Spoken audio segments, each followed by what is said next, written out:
for joining us for our first Lunch and Learn of 2025. Today's Lunch and Learn is going to be on partners in government compliance, talking to our partner, MSI, and their partnership with TAB. Before we begin our presentation, I just ask that everyone keep themselves muted and their videos off. If you do have questions, please use the Q&A or raise your hand. We'll try to get through all of the questions. We will reserve some time at the end, and you can always email us, and we'll have our contact information. Let's go ahead and get started.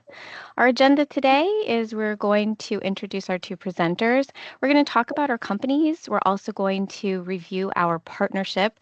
We're going to discuss a lot about compliance and then cybersecurity compliance, and then also discuss our compliance manager and how this can help you. Our two presenters today is Eric Semmel. He's our VP of Client Success here at TAB Computer Systems, and Rose Perry. She's a management specialist at Management Systems Improvement. Eric, I will give it to you. Thanks, Rebecca. You're welcome.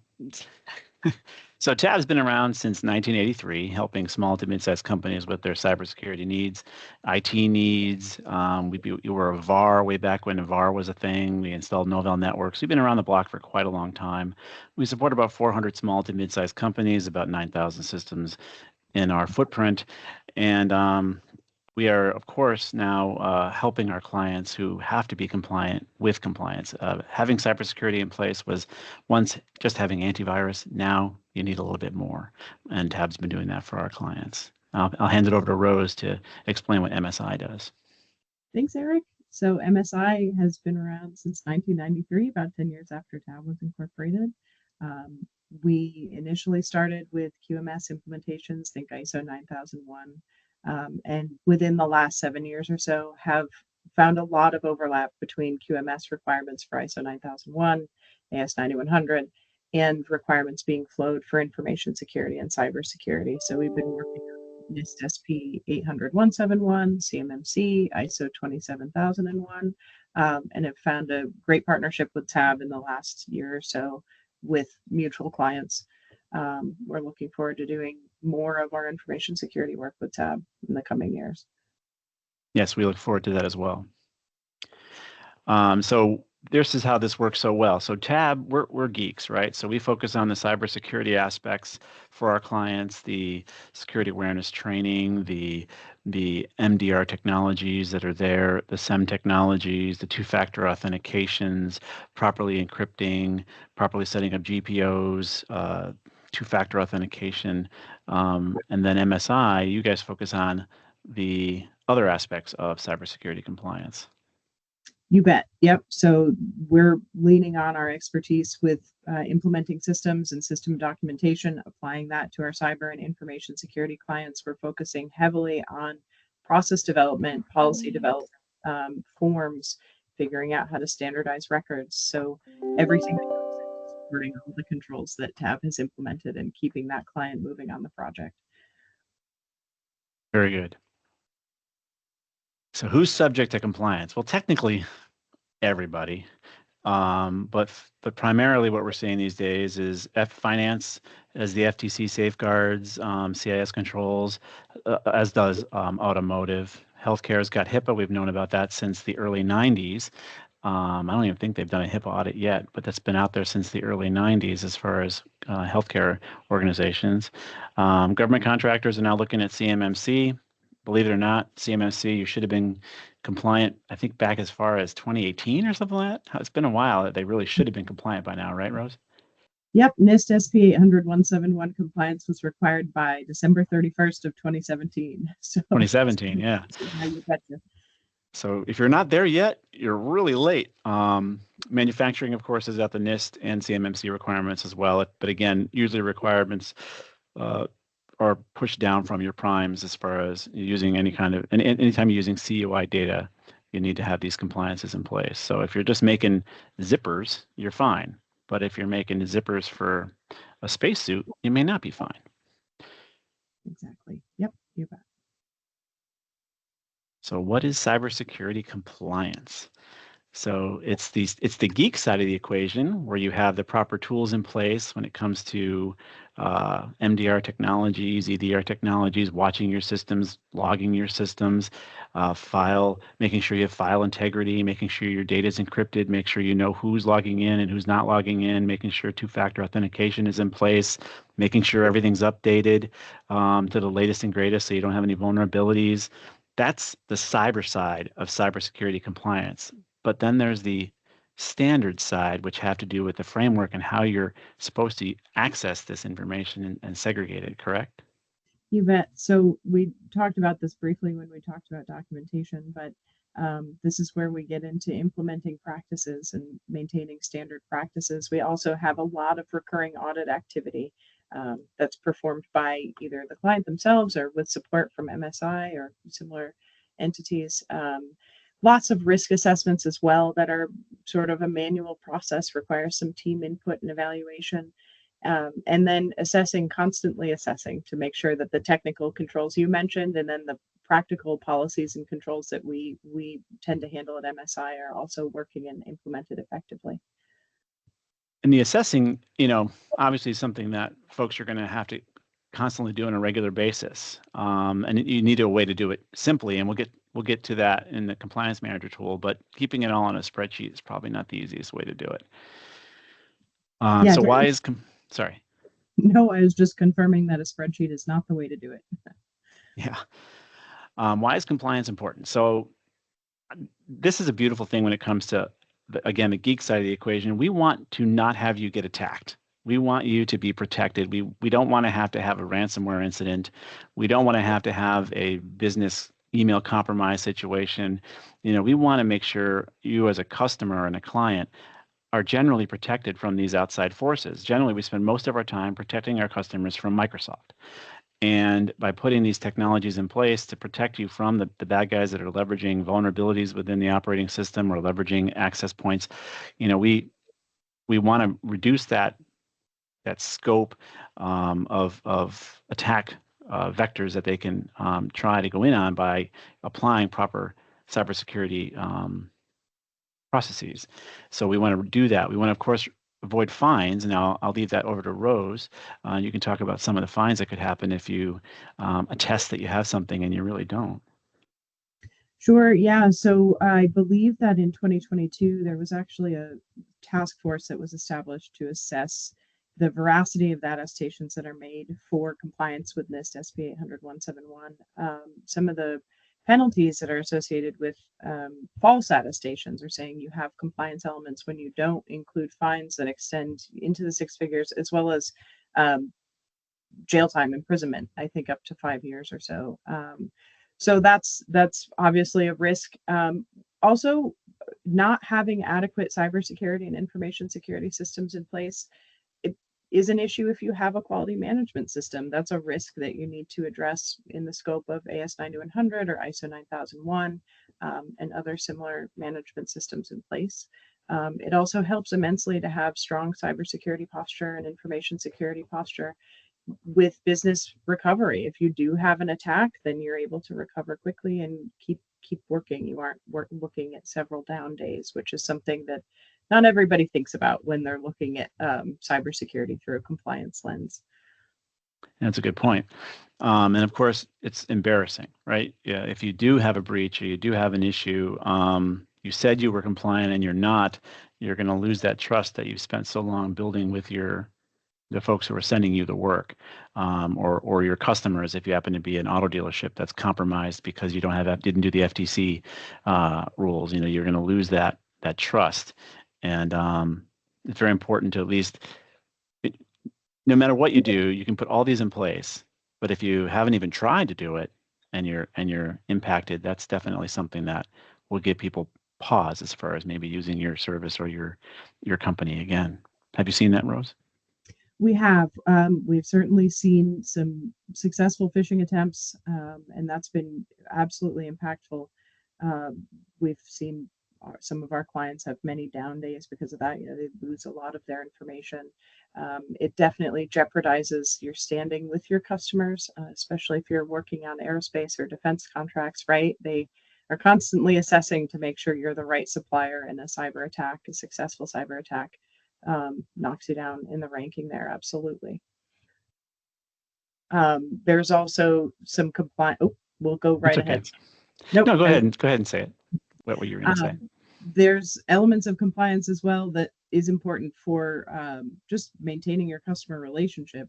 If you don't have adequate compliance, you're going to look at walking back a lot of the methods you use to communicate with your customer.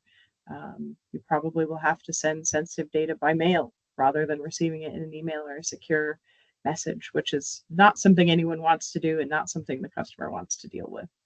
But you have seen it where instead of being able to use email because they failed to go through the proper compliances, they have to literally send it through snail mail.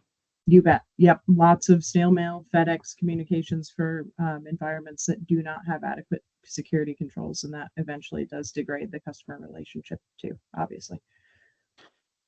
So compliance requirements deadlines that we talked earlier, again, what's a deadline if nobody enforces it? But this is when these folks would like you to be compliant. And we'll see how enforcement goes going forward with these other CMMC and NIST deadlines. It really will be enforced, I think, by your customers. If you are a subcontractor for a prime and you haven't done the basics, they may say to you, well, you're not going to be able to get the bid, or you're not even going to be able to be considered. And then, of course, if you tend to put a false number out there for the SPAR score and that is found out, then it's going to go even further negative. But these deadlines are there and they're coming up really fast, and it's going to be hard to hit them, obviously. Yep, that's exactly right. If you're subject to these deadlines, we want to see some movement very soon. It's a big project to implement, but we can at least get started. And you may start to see CMMC and revised NIST requirements flowed down now. We would expect to start to see some requirements incorporated in contracts that flow that October 1st deadline. And of course, the NIST 800-171 requirements been flowed down, but you'll probably see more emphasis on those requirements throughout this year. Now, when you say flow down, because I've seen some of these things, like Lockheed might flow something down different than Electric Boat, different than Pratt and Whitney, but they all are toward these same frameworks. But there is a little confusion there too, right? Some of these companies want different types of controls in place that go toward some of these things that I've seen. Have you seen any confusion? Definitely. We definitely have confusion there. So some companies have their own sort of sub framework that they want implemented in addition to compliance with CMMC or NIST. And really that's dependent on each company. You mentioned Lockheed, you mentioned Electric Boat. We're definitely seeing some distinct requirements there, also with General Dynamics, but ultimately the requirements do point back at CMMC or NIST. It largely is the sequence of implementation that you're looking at and what you must do to be able to communicate sensitive information electronically with these companies, be able to bid, basically. Gotcha. All right, next slide. So we have a question, and it's a pretty good one. Is TAB or MSI planning on becoming a certified third-party assessment organization to accredited companies for CMMC level 2.0? Well, not TAB. We're going to use our tool to actually get an assessment there, but we're not going to be a certified assessor. I don't think that's in our cards right now, maybe down the line, but for now, it's not directly in front of us. How about you, Rose?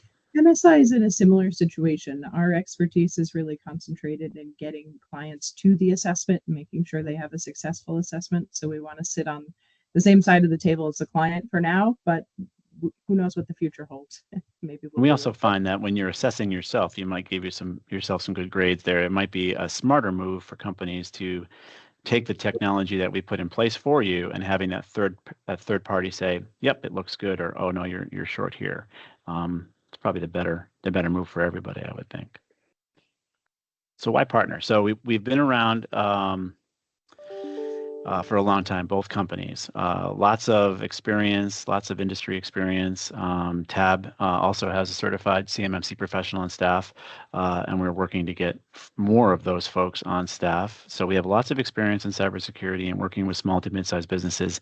And the difference between TAB and other MSPs, if you like to call them, is our affordability. We offer our services at a much lower cost because we have such a large footprint. We pass that on to you.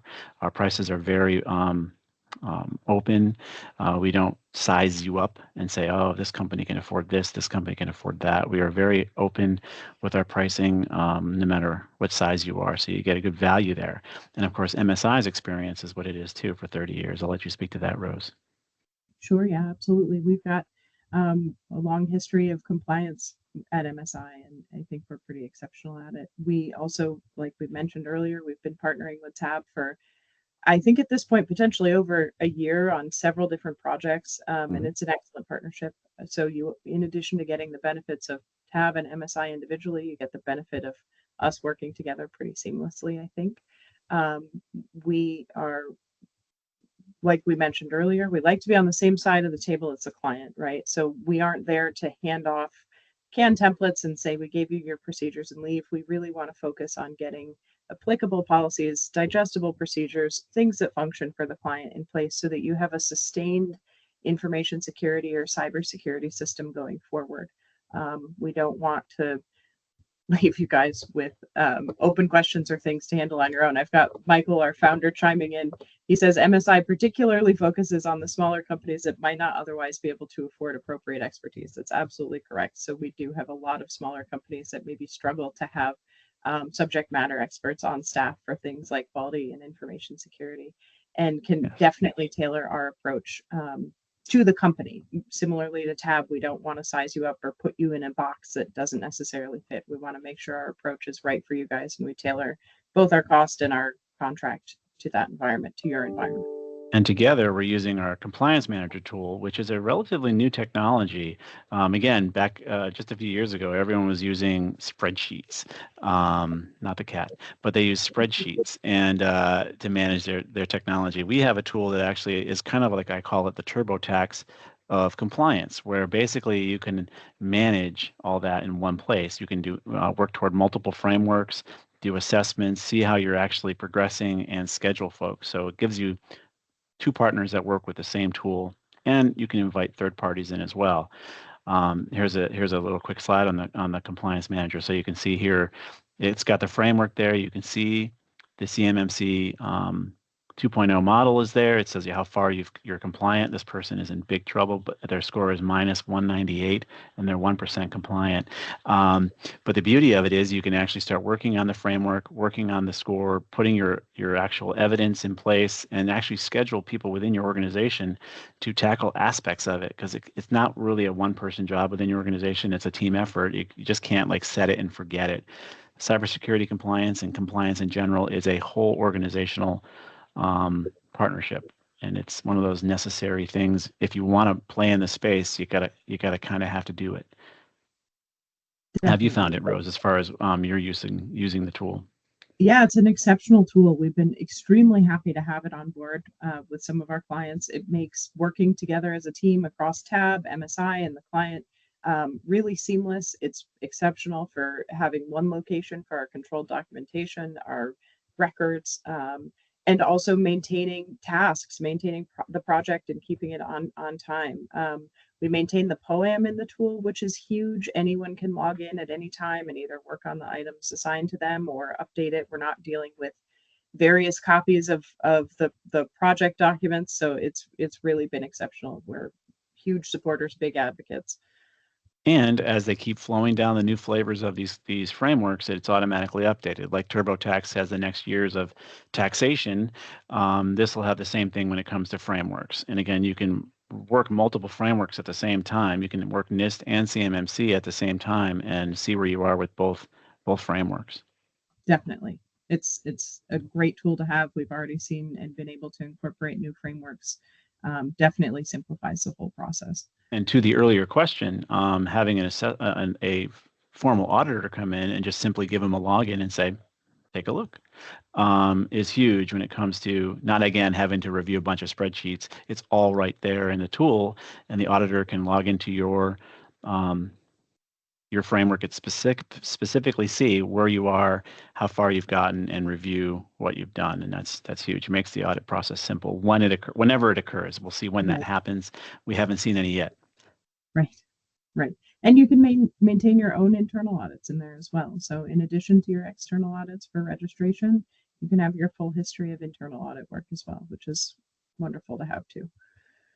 And again, like I said, having more people within your organization join you in this process, because it's, you can say the president's going to run with it, but typically it comes down to there's an HR aspect, there's a quality aspect, there's all sorts of functions within this being compliant that you have to manage, and the tool allows you to do that very simply.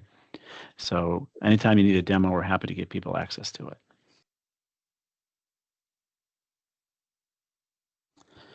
Any questions that folks have about compliance? We have a few minutes here before the bottom of the hour. Is there anything we didn't cover, Rose, that you want to bring up? I think the only thing left to emphasize is to be proactive if you are receiving these requirements or you're trying to break into maybe the DoD space and these requirements will apply to you. It's a longer term project. We need several months to get you where you need to be able to face a CMMC assessment. So if you're thinking about it or these requirements apply, reach out. Don't wait. Don't procrastinate or postpone. I'd say try to get started, get the ball moving. And also in Connecticut, in an unusual praise to our legislature, they actually put together a safe harbor for companies who are at least trying to become NIST compliant. So yes, we talked about the industries that have to be compliant, but as a company in general, if you become NIST compliant and somehow you are breached, there is a bit of a safe harbor where maybe a penalty would be less if you had some sort of PHI data or any kind of data that was leaked out because you at least tried. And that is definitely a great thing for the legislature put in place to have that little bit of a safe harbor that says, hey, you tried to put cybersecurity in place formally. So what I'm saying is any company can take advantage of this tool and work toward NIST compliance. There was someone raising their hand, I thought I saw. Yeah, this is Heidi from MSI. I just, Rose, if you don't mind just touching base on CCAT, the Connecticut Center for Advanced Technology, and see how that can apply to compliance. Sure. Yeah. So there may be some grant funding, some funding available through CCAT to assist with implementation costs for compliance. MSI is an organization that can work on CCAT projects. So if you are looking at implementing or you've started to implement and you've sort of reached the point where you need maybe some more compliance assistance, some assistance with assessment and documentation, reach out to them. There may be funding available to you that you can use to get MSI in there and help with those phases of implementation. Any other questions, Rebecca, that you saw in the chat? It looks like we've got someone typing now. I can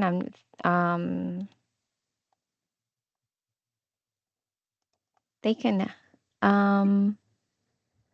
Yep, Michael's chiming in. Yep. We can help to get you CCAT funding to alleviate some of the administrative burden that can come with applying for that. So we've done this with several clients. We're familiar with the process. We can definitely help to get that application in and get you that funding.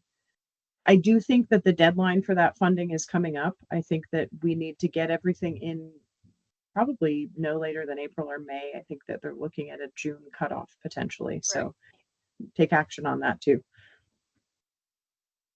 And we could tell you there's lots of reasons to be compliant, but there's lots of cybersecurity reasons to protect your business. And this kind of, it's a no-brainer as far as people like TAB are concerned. We feel that there's so many folks who don't really treat cybersecurity at a level that they should be. If you don't even have two-factor authentication in place by this point, there's all sorts of things that you're risking that you have no idea that can really impact your company. So, and that's just one minor control in the entire framework of NIST and CMMC. It's one of those things, act now and act fast before you might lose access to some of these opportunities when it comes to your prime sending you work. Yeah, and you'll feel the benefits beyond just compliance requirements. It's beneficial to the organization as a whole to have these requirements implemented, right? They're stringent and they're specific, but the intent is to be a best practice. So you'll see that best practice realized across your organization, not just strictly for compliance. Very good. Well, I think we kind of went through this pretty thoroughly there, Rose, but if there's any other folks that are looking for more information, they can reach out to clientsuccess@tabbank.com. Go ahead. We have someone else who's typing a question, but oh, Toby, I unmuted you, so you can unmute yourself and speak.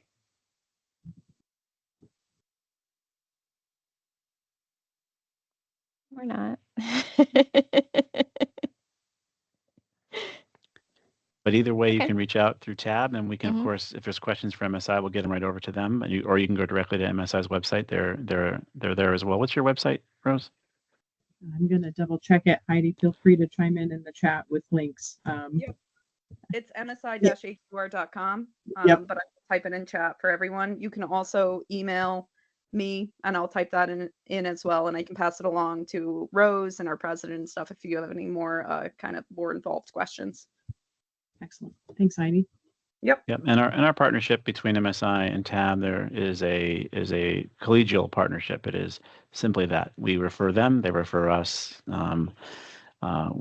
We just wish our best for our customers, and neither of us are doing anything as far as any kind of financial benefit between each other company at all. And for anyone that came late, we will be sending out a recording after this call.